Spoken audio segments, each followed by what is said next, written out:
17대부터 이제 21대까지 내리 수원 지역에서 뭐 지역 이름도 조금씩 변하고 당명도 앞서 제가 잠깐 말씀드렸습니다. 4번 바뀔 동안, 그러니까 20년 동안 수원 지역에서 국회의원을 해 오셨기 때문에 수원과는 떼놓을 수 없는 그런 분인데, 근데 그 인터넷 포털에는 출생지가 수원으로 되어 있습니다만 사실은 수원이 그냥 본적지고 출생지는 아니죠?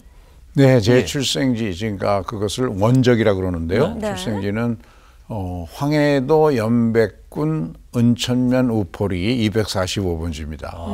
그 지역이 38선 바로 밑입니다. 네. 6.25 날 아침에 저희 아버님이 새벽에 4, 5시쯤 일어나서 우리 창문으로 이렇게 내다보니까 우리 집 뒷산에 불이 났더래요. 5월에 웬 불인가 하고 예. 장결에 이렇게 보시는데 사실 이렇게 보니까 불이 아니라 그 인민군들이 입은 빨간 바지 줄무늬가 막 우리 집 뒷산에서 뛰어내려오는 것이 불난 것처럼 보여서 기겁을 하고 고모부가 당시 그 지역의 경찰서장이고 우리 아버님은 면장이었는데 네. 잡히면 죽는 거죠. 네.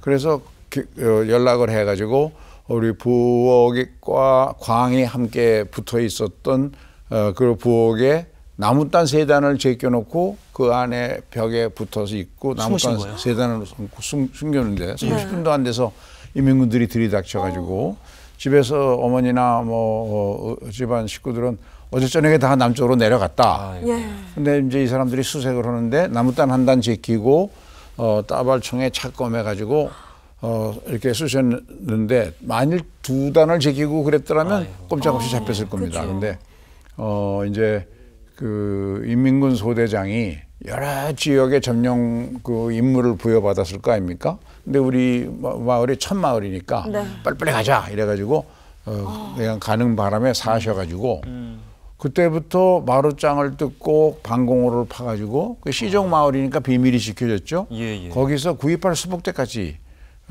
이 방공호 속에서 숨어 사시다가 이제 9.28 수복을 맞으셨죠. 그래서 1.4후퇴 때 다 월남하게 된 거죠. 네. 그래서 수원에 와서 살고 그게 제가 4살 때 6.25 전쟁이 그렇죠. 났으니까. 4살이니까. 그래서 수원에 와서 지금까지 살고 있는 겁니다. 이야. 그때부터 쭉. 네. 네. 그러면 어떻게 보면 그냥 제2의 고향이다 이런 생각도 드시죠? 그렇죠. 고향이죠. 뭐. 네. 제가 수원에서 초등학교, 중학교, 중학교까지 다 나오고 고등학교만 이제 서울로 옮겼으니까요. 네. 근데 수원에서 정말 앞서도 말씀드렸겠지만 소문난 수재였다고 들었습니다. 제가 조사를 한번 해봤는데요. 보니까 연합고사 경기도 전체 1등, 와. 또 경복고 수석 입학을 예. 하셨다고 들었습니다. 오늘 그 저희 방송에서 공부 잘하는 비법을 좀 알려주신다면요. 근데 공부에는 왕도가 없다 그러잖아요. 네. 가장 중요한 것은 매일매일 배운 거를 절대 미루지 말고 복습을 철저히 하고 그다음에 미리 예습을 해두는 거. 예. 이게 굉장히 중요합니다. 그걸 안 한다니까요, 다른 학생들. 근데 그게 왜 중요하냐면 네. 공부는 자기가 찾아서 하면 그게 즐거움인데 시켜서 마지못해서 하면 그게 스트레스입니다. 그렇죠. 그러면 예습이라는 건 찾아서 하는 거거든요. 그러니까 제일 좋은 방법이 네. 학교 갔다 오면 가방을 던져놓고 대개 나가서 뛰어놀잖아요. 그렇죠. 그렇죠. 우리 때는 뭐 학원도 없었고 그냥 공부는 당시 학교에서만 하는 줄 알았어요. 근데 가방 갖고 던지고 뛰어노는데 그게 아니라 직업이 학생인데 그래도 가방은 책꽂이에 책상에 제대로 꼽고 네. 책은 일단 꺼내서 꼽고 놀아야 되지 않느냐. 꼽을 때 예. 오늘 뭐 배웠지 하고 한번 이렇게 보고. 훑어보면 야. 한 30분이면 그날 배운 거 다 좋은 복습합니다. 방법이네요, 진짜. 네. 그다음에 이제 잘 놀다가 저녁에 자기 전에 그래도 자기 전에 내일 아침 시간이 뭐지? 시간표 보고 가방을 싸놓고 자야 된다. 그 가방을 쌀 때 미리 좀 보면 예습을 하면 그것도 30분이면 되거든요. 네. 매일 꾸준히 30분씩 예습하고 30분씩 복습하면 이것이 살아있는 지식이 됩니다. 그렇죠. 그리고 이제 대개 초등학교, 중학교 때는 습관을 들이면 그때는 기억력이 좋기 때문에 모든 교육 과제에 대해서 똑같은 걸 3번 생각하게 되거든요. 예습할 때 한번 보고 강의할 때 선생님한테 질문해서 듣고 나서 다시 되새김으로 복습을 하니까 예. 네. 지식이 그냥 살아 움직이는 거예요. 그렇게 되면 시험 볼 때나 이럴 때 따로 공부할 필요 없이 그래서 모든 그 공부의 왕도는 네. 예습과 복습을 철저히 하는 것이다. 네. 제가 이 말을 자신 있게 하는 것은 제가 중학교 3학년 때부터 시작해서 고등학교를 거쳐 대학 다닐 때까지 7년 동안 가정교사를 했습니다. 아, 가르치셨다고요? 네. 중3 학생을 상대로 가정교사를 이야. 7년 동안이나 했는데 네. 그때 제가 이 방법을 쓰면 전부 성공했습니다. 그러니까 무슨 왕도가 따로 없다. 네네. 아주 성실하게 매일매일 조금씩 이야. 쌓아가는 거. 한꺼번에 많이 먹은 밥은 반드시 체하거나 사고를 내는데 조금씩 잘 씹어 먹은 지식은 마치 양식과 같이 그 아주 생산적인 역할을 하거든요. 상상력을 키워주고 이 공부 잘하는 것과 못하는 것의 큰 차이는 상상력을 얼마나 발동할 수 있는 지식으로 살아서 움직이게 하느냐거든요.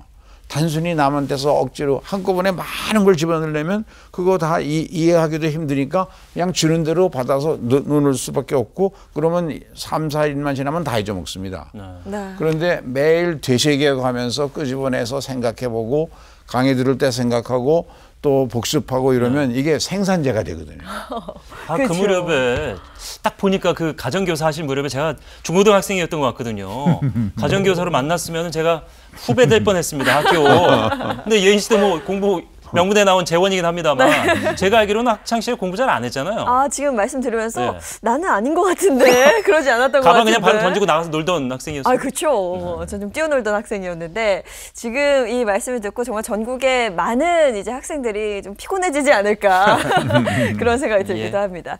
자, 그럼 이어서 이번에는 두 번째 키워드 한번 살펴보도록 하겠습니다. 두 번째 키워드는 세 분의 대통령인데요. 이 키워드처럼 우리나라 대통령 세 분과 아주 특별한 인연이 있습니다. 먼저 김대중 대통령이 이런 얘기를 해요. 대한민국 최고의 공무원이다. 이렇게 칭하셨다고요. 네. 김대중 대통령님이 저를 참 좋아하셨어요.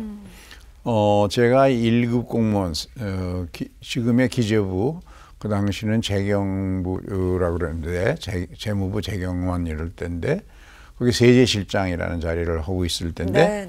대통령께서 지시를 하셔서 상속세, 증여세를 선진국 수준으로 좀 강화해야 된다. 그 이야기를 이제 하셔서 법을 그렇게 고쳐서 국회를 통과했는데 일부 보수 언론에서 굉장히 비판했어요. 돈 있는 사람을 왜 죄인시하고 그러느냐 하는 톤으로.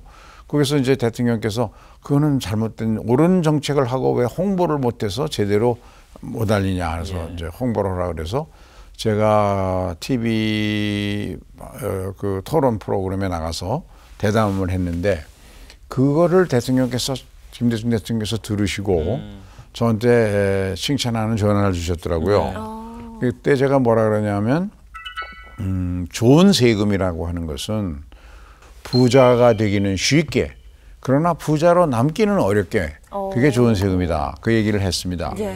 왜냐하면 이제 땀 흘려 열심히 일해서 버는 근로소득이라든지 사업소득은 너무 세율이 높으면 근로의욕, 사업의욕, 노동의욕을 감소시키니까 네.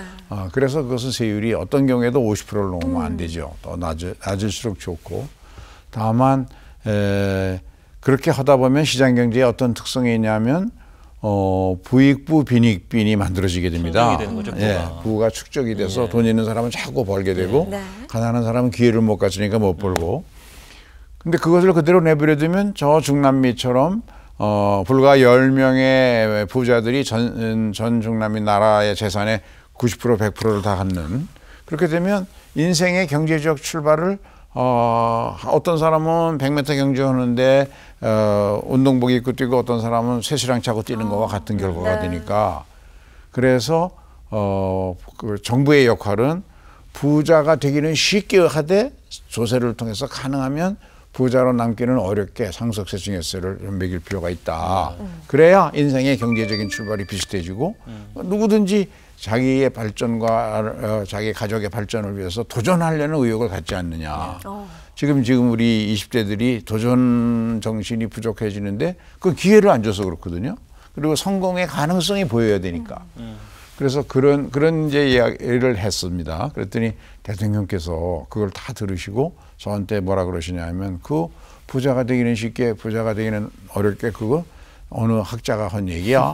그래서 제가 고민하다가 좀 쉽게 설명하려고 제가 만들었습니다. 그랬더니 야 그거 아주 탁월한데 내가 그것 좀 빌려서 써도 될까? 그래서 아이 물론입니다. 영광입니다. 그랬더니 대통령께서 그 뒤에 기회 있을 때 어느 회의장이나 이런 데 가시면 우리 세제실장이 한 말인데 참 씹어볼수록 좋은 말이라고 그 얘기를 2번이나 인용하시더라고요. 이야.